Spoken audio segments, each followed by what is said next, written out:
Thursday, July 4th, the 164th anniversary of America's independence. And as the holidays observed on these shores, in Europe the war has taken a grim, strange twist. The British Navy, in seeking to prevent the French fleet from falling into German and Italian hands, has been forced to fight a great naval battle with the French off the African coast in the western Mediterranean. In London, Vice Admiral Muselier, commander of the so-called Free French Navy and Air Force cooperating with the British, says no capital ship has fallen into German or Italian hands.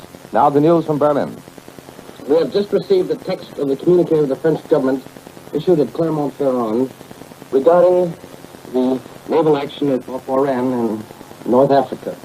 Here's the text. On the morning of July 3rd, an important British naval force, including 3 ships of the line, arrived from the North Sea and appeared off the Oran naval base. There, according to the armistice conditions, a part of the French Navy, including the battleships Dunkirk and Strasbourg, were anchored. The British admiral demanded the French commander of the squadron, Rear Admiral Cecil, to surrender or to scuttle his ships. The British admiral gave a 6-hour ultimatum. Without waiting for this ultimatum to expire, amphibian planes of the British Navy laid down a magnetic mine barrage that nestled to Beard. The French admiral refused to obey, and the British Navy, at 7:40 p.m., opened fire on the French fleet. In view of this unjustifiable attack, the French communique continues, the French government has given orders to French naval units anchored at Alexandria, next to the British Navy, to proceed to open sea, and if necessary, using force to do so. The French communique adds that since this attack is the more detestable since it was carried out by our allies of yesterday, the French Admiralty immediately gave orders to all French warships on the high seas to stop British merchant ships and to return fire whenever attacked. Then, the German government has issued an official communique from the Führer's headquarters this morning. It is as follows.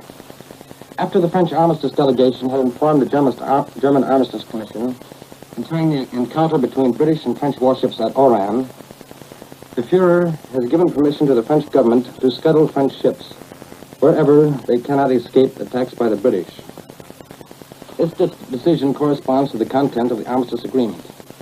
According to that agreement, it is not the intention of the German government to get possession of the French Navy. It was only its intention to prevent the French Navy from taking part in the war against Germany after the armistice. That is the end of the official German communique. And now we have some day-and-day reports about the action itself. This German agency reports that the English fleet appeared off Oran on Wednesday. It consisted of 3 battleships, 1 aircraft carrier, 3 cruisers, and a number of smaller war vessels. After the refusal of the English demands by the French admiral, the English fleet opened fire. The French fleet returned the fire. The battle began about 7 p.m. in the evening. There is no further news regarding the results. Also, French vessels lying in England received the order from their government to break away from English control, using force if necessary. The Armistice Commission has ordered these French ships to go to the Brest, the French naval base on the Atlantic coast. France is building a new government and a new constitution. This is revealed in a story published this morning by the Deutsche Allgemeine Zeitung. According to plans of Marshal Pétain, the French government will have more authority than under the pre-war constitution. And the immediate economic objective of the new government will be the development of French agriculture. This aim will be coupled with a back-to-the-farm movement. According to the information here, a National Assembly to be composed of members of the French Chamber of Deputies and the Senate, together with members of the government, will meet soon. This National Assembly will work out a new constitution for France. At present, a council of ministers, including Marshal Pétain, Pierre Laval, Undersecretary Alibert, and the ministers of Finance and Interior, are drafting a skeleton of the proposed constitution. And when the members of the National Assembly meet, and some of them are still in the occupied territory, they will be asked to consider these proposals. This is Edwin Hartrich. I return you now to Columbia in New York. Here is the latest news in the Balkans. The government of Premier Tarescu in Romania resigned this morning. Earlier, King Carol named former Foreign Minister Gigertu as Chief of Staff of the new National Party. An official announcement is expected soon. At Alexandria, Egypt, 10 Italian warplanes dropped 20 bombs on the British naval base there today. Anti-aircraft batteries went into action against the raiders. Authorities described material damages caused by the bombs as slight. Now the news direct from the British capital, reported by Eric Sevareid. Go ahead, London. This is London. The British public is waiting for more details about the seizure of units of the French fleet in British harbors and the battle at Oran over French warships whose admiral is refusing the British conditions. The communique on the British decision was read to you late last night. This afternoon, a crowded House of Commons will hear Prime Minister Churchill explain what is happening. And a little while ago this morning, the French Vice Admiral Émile Muselier declared that no French capital ship is in German or Italian hands. He said several warships under construction in France were taken from docks and towed to safety. He also said a number of French vessels had rallied to the cause of General de Gaulle and that some submarines are now in British waters. The Vice Admiral expressed the hope that any commander would blow up his ship rather than surrender to the Germans or Italians. The principal vessels of the French Navy number 180. They include 5 capital ships, 7 large cruisers, 12 medium cruisers, 32 small cruisers, 38 destroyers, 37 escort vessels, 77 submarines, 1 airplane carrier, and 1 seaplane carrier. The personnel of the Navy includes 4,900 naval officers, 17,000 warrant and petty officers, and 65,000 seamen. German bombers carried out their regular raids last night, attacking the eastern counties several times. The communique this morning has only this to say about it. Quote, a few bombs were dropped at random, 1 building being set on fire, but no casualties have been reported. And this morning, off the southeast coast, anti-aircraft batteries went into action and RAF fighters were in the air.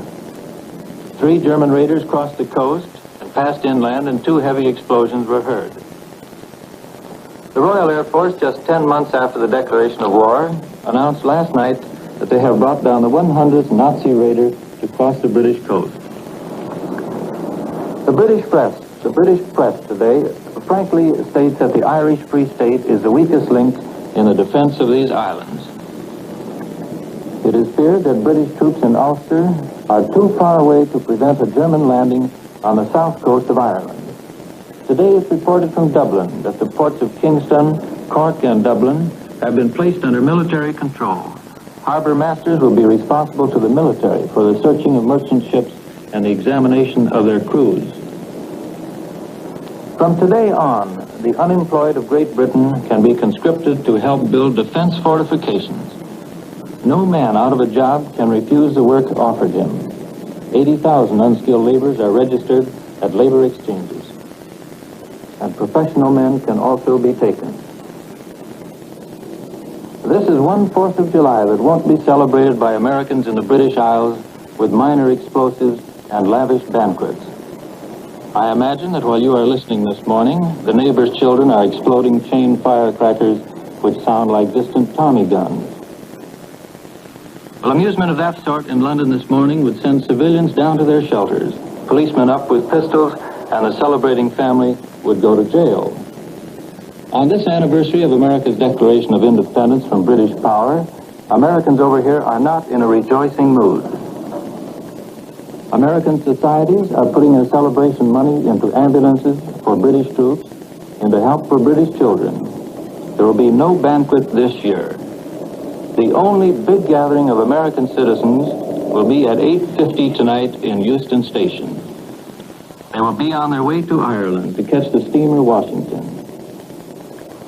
1,600 Americans will sail on that boat back to New York, which, because of the Declaration of Independence, happens to be a neutral and unbombed city.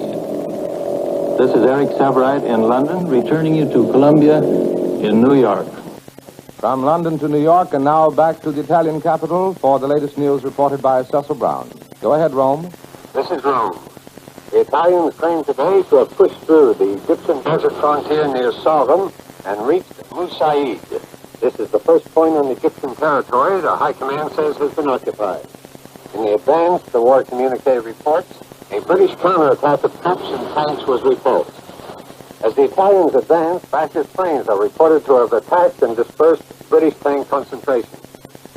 At the same time, in the blazing sun of the Egyptian-Libyan border, the British are attacking the Italian fortress of Capuzzo. This post is just inside Libya in the Mediterranean. The battle for Capuzzo has been going on for some days, and the communique released an hour ago says another British attack was repulsed. Another Italian submarine has failed to return to its base. This makes the third loss officially announced. Italian native troops are said to have occupied a small English fort at Moyale. At the border of Sudan in north-central Africa, Italian planes bombed enemy forces at Akobo and Garabat. Thus far today, the papers make no mention of English attempts to seize part of the French fleet at Oran, Algeria. If this move is successful, it will greatly boost the British power against the Italian fleet, and it will also increase the hazards of any fascist attempts to break through Gibraltar. The fascist press today brought its attitude toward the Balkans in line with the German press. Previously, the Roman press reported a series of incidents on Romania's frontier with Hungary and Bulgaria. It had Hungary mobilizing and indicated imminent military action. Today, it said all these reports are falsehoods. The Popolo di Roma, whose dispatches were the most sensational, says this morning that such reports were sent by unnamed persons to convince the Axis that Hungary means to attack Romania. An authorized source stated the Italian government does not share the newspaper alarm about the Balkans. This source also denied reports that Rome might be the scene of a Balkan conference. This, he said, is no time for that. As the Roman papers see it, the tension in the Balkans does not arise, as you might suppose, from Russia's seizure of part of Romania. They say it is the result of Romania's denunciation of Allied protection. Well, instead of holding a day of joy over this denunciation, yesterday Romania was in mourning for the Russian grab of Bessarabia and Bukovina. The Rome newspaper Messaggero gives a clear indication that the Axis hopes to soften up King Carol. This, so that eventually he will cede part of Transylvania to Hungary and part of Dobruja to Bulgaria. The paper sees in Bucharest a determination to march along the road of the New York, that is, with the Axis powers. The signs are, the paper says, that Carroll will take a realistic view of the situation. There is increasing talk here in diplomatic circles that the Axis is attempting to frighten England into an armistice before the attack on the British Isles is launched. The papers here emphasize how isolated England is, that Ireland has rejected an offer of British protection, and that British warships cannot come into American ports. The headlines this morning feature German bombers intensifying their attacks on England and say the Italians forced the English to retreat in East Africa. This being Independence Day, many of you will be shooting off fireworks. But over here in Italy, the fireworks are being saved for an African expedition against the British. How soon that will start, no one knows. But many people believe that Italy's first major action will be launched simultaneously with the Nazi attack on England. This afternoon, Ambassador Phillips is giving a garden party at his home, the Villa Taverna, for the Americans. It's an annual fair, but this year the number is reduced to diplomats, journalists, businessmen, and a few people who prefer to watch the daily fireworks in Europe. This is Cecil Brown in Rome, returning you to CBS in New York. This is New York, and here's a report from the Far East. It is reported that repeated Chinese counterattacks in the Lungshao region are preventing Japanese mechanized units from reaching the Indochina border despite a 4-day offensive. And with this news, we conclude this morning report of European developments presented by Columbia each morning at this time and each evening at 6:45 Eastern Daylight Saving Time. Edwin Hartrich reported from Berlin, Eric Sevareid from London, and Cecil Brown from Rome. Larry Elliott speaking. This is the Columbia Broadcasting System.